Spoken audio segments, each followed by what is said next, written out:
I'm Kosta from Car Focus, and today we're going to be looking at the Hyundai Ioniq 6.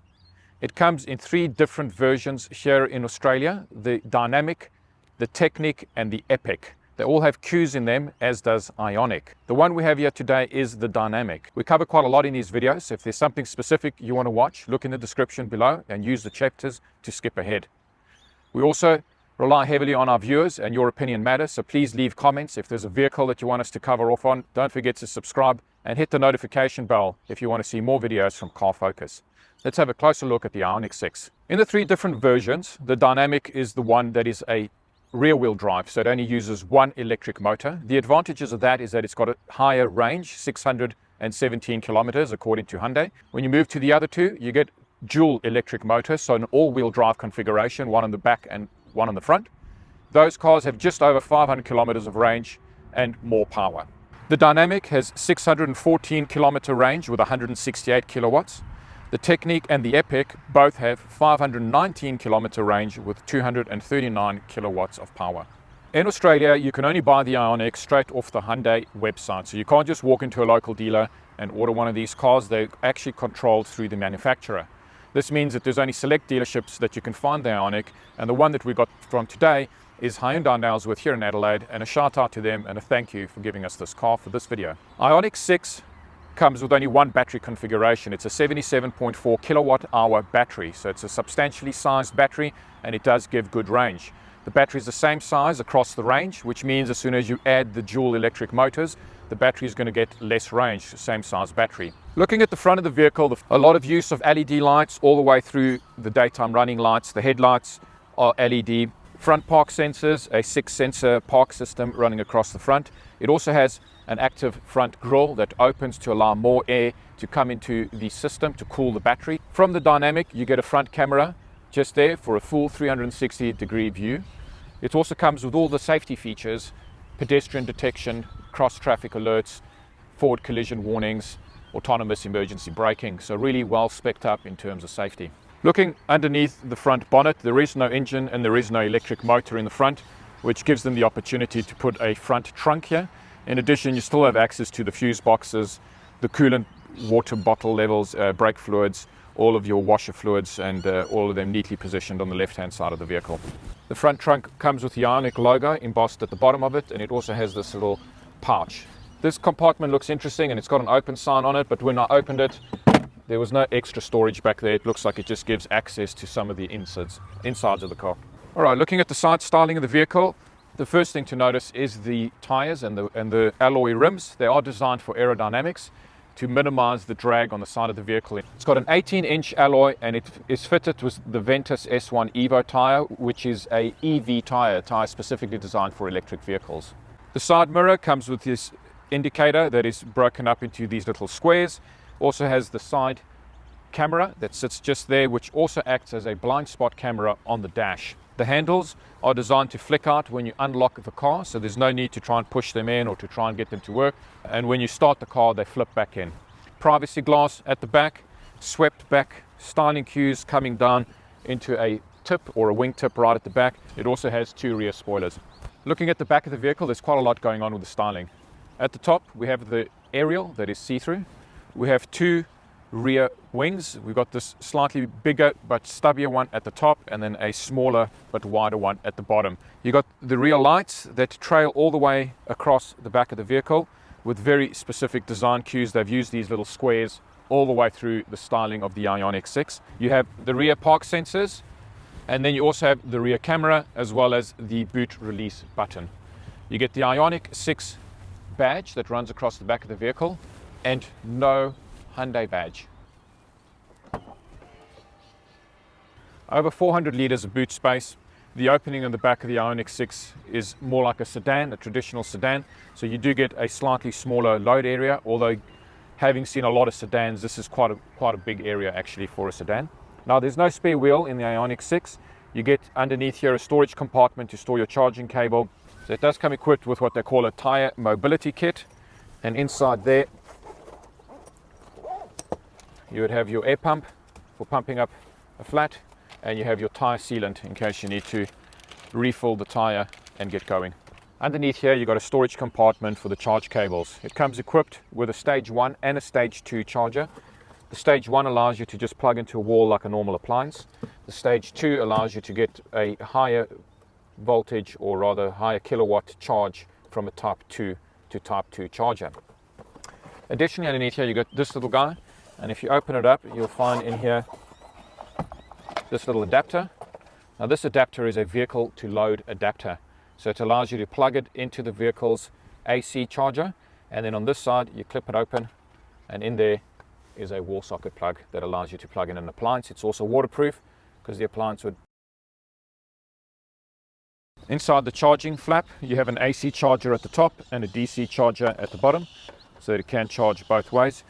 With the AC charger it will obviously charge slower. The DC charger is where you'll get your fast charging. However, for long-term sustainable lifespan of the battery, you want to avoid using the DC charger and use the AC charger as much as possible. This is the flap open and close button, which also gets activated by putting pressure there, and that's the hold to release button. The back of the vehicle has got massive amounts of legroom, you can see here, so there's a massive amount of space. There's also no tunnel at the back here, so you've got a complete flat area. Very roomy at first glance and very clever use of space. However, when you're sitting in it, for me to get comfortable and not have my head touch the roof, I've got to sit a little bit more forward in my seat, which then means I lose back support. If I want back support, I push my back up against the rear seat and then my head hits the roof. So just depending on what kind of passengers you're going to have, just make sure that you're not going to be transporting too many tall adults in the back of this car too often. Leather seats, 2 USB-C charge points, rear air vents, storage compartments, and vehicle to load switch just there. Armrest with 2 cup holders. The door handle and the speaker and the armrest are all merged into this one single unit. You do get the Bose speaker sound system, and you also get the storage compartment just there with the slightly opaque plastic that runs through there and marries up with the opaque plastic in the center console. You get the Ioniq 6 scuff plate, electric front controls here with lumbar support, the Ioniq logo embossed onto the mats, and you get the alloy pedals. This panel has got your electric park brake, your charge door release button, your rear boot release button, your electronic stability program on and off, as well as your electric mirrors, your adjusters, and your fold back function. A lot of these controls would ordinarily be found either in the center console or on the driver's door, but as you can see on the driver's door, they've gone for a minimalist look, and some of the controls that would have been on the driver's door have moved to the center console, and so they've done quite a bit of flipping around of controls on this car. Sticking with that same theme, this is the gear selector. Again, it's come away from the center console and has become a stalk on the steering wheel, along with your headlight and indicator stalk over there.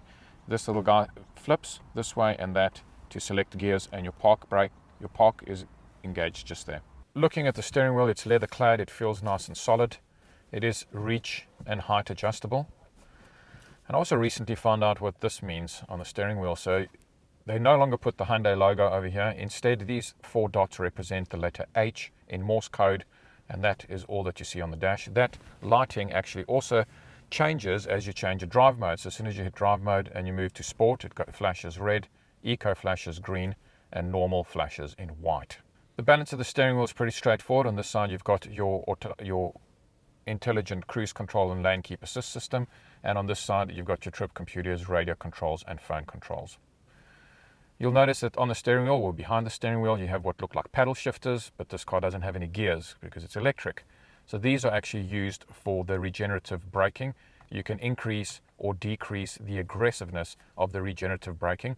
It goes from 0 to 1, 2, 3, and 4, which is max, and there you've engaged I-pedal mode, and I-pedal mode will actually bring the car to a complete stop just using the electric motor. The display is broken down into 2 12-inch screens, one over here and one in the center. It's designed to look like one big unit by having the black bezel around it, but it's actually 2 separate screens. The screen in front of us is the driver display screen. It gives us your speed sign recognition. It gives you your gear position indicators at the top there. And it also gives you these different menus that you can scroll through. So you can go to those 4 top screens there and an information screen. On the right hand side here, it gives you your power and how much charge you have and how much range you have on your charge.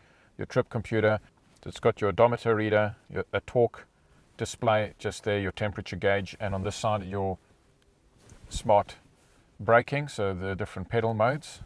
And if you indicate, your blind spot mirrors come on left and right to show you what's going on in your blind spot.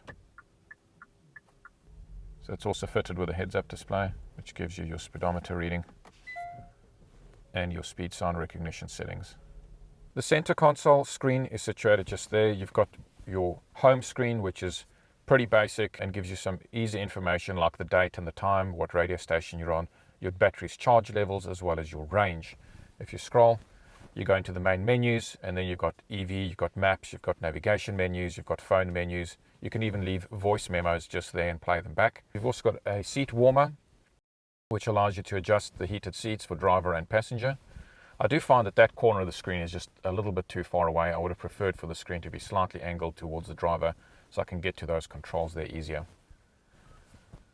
From the home screen, you can also scroll across and there's more menu buttons. You can also hold and press these menu buttons, and then it allows you to actually move them around and position them wherever you want them to be on either one of the screens. It's also got the display off function, which allows you to black out that screen completely. This is all your climate control functions just here in this light blue, as well as your EV start-stop button.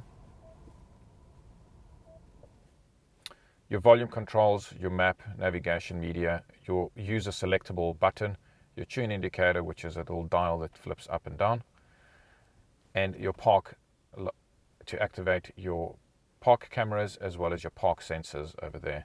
So once activated, the park cameras come up onto the main screen. You get your 360-degree view on this side, and you get your rear view just that way, so that when you're in reverse and you start turning the wheel, it gives you the dynamic lines of where the nose of the car is going to go and where the tail of the car is going to go. You also get this 360-degree view that you can actually view your car and get a shot of what's going on all around it. This view is actually pretty dynamic, and it's well done because it's piecing together information from all the different cameras.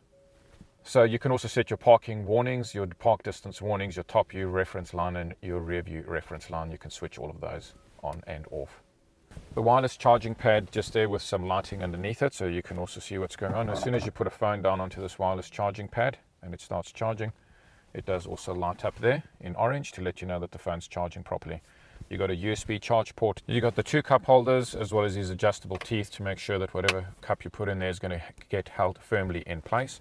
In the center console, you have some of the buttons you normally find on the driver's door, like the lock and unlock button, and as well as all the electric windows and the rear locking of the rear electric windows. So this has all been moved from the driver's door to the center console, and the center console controls that you'd normally find here, like the electric park brake and the ESP on and off, have been moved to that other control panel there. You also have your auto hold button here, which has been divorced from the electric park brake, which is again unusual, as those 2 buttons are normally found next to each other. You got a storage compartment over here, as well as inside the center console you get an additional 2 USB-C chargers. You also get this little lip just there, so that if you do have a USB charger in there, the cables can run underneath the armrest and come out from under the armrest. This top console area has got an SOS button, which if you press it, it will call Hyundai Roadside Assist here in Australia. This is a activation. This activates the voice command of the navigation. So if you press this button, you can tell it where you want to go. This is your cabin lights for the doors and the cabin lights on and off. You can also slide your finger across that cabin light and it switches on and switches off independently. Ioniq 6 walkthrough complete. Hope you enjoyed that. If there's any other vehicles you want us to cover off on, leave that in the comments below. Thank you for watching.